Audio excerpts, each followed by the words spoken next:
našej škole je práca kariérneho poradcu veľmi významná. Celé to poslanie je jedno z najdôležitejších, za kým sa študenti počas svojich študijných rokov stretnú. Je to človek, ktorý ich nasmeruje k budúcemu povolaniu, ktorý im pomôže rozhodnúť sa zodpovedne a je to jeden z tých, ktorí otvárajú dvere do života. Som kariérovou poradkyňou Gymnázia Vavrinca Benedikta Nedožerského.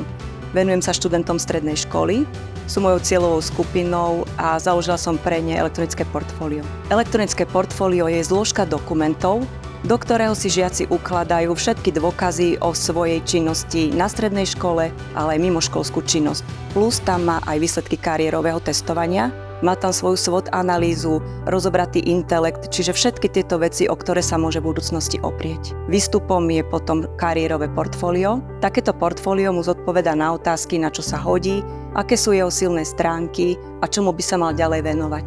Úspechom je každé jedno portfólio, vďaka ktorému si študent uvedomí tie svoje schopnosti a vie sa správne rozhodnúť, vybrať si tú správnu kariérovú cestu v budúcnosti a vysokú školu, tak aby bol spokojný a aby to spĺňalo jeho predstavy o budúcom živote.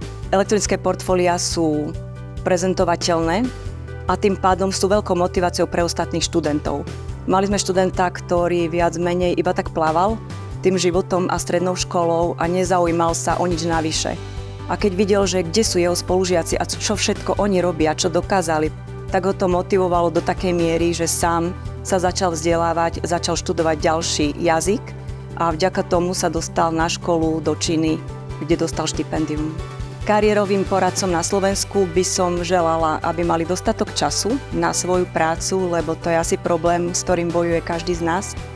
Aby mali dobrý pocit zo svojej vykonanej práce a stretávali spokojných bývalých klientov, ktorí aj vďaka nim našli svoje uplatnenie v praxi, po akom vždy túžili.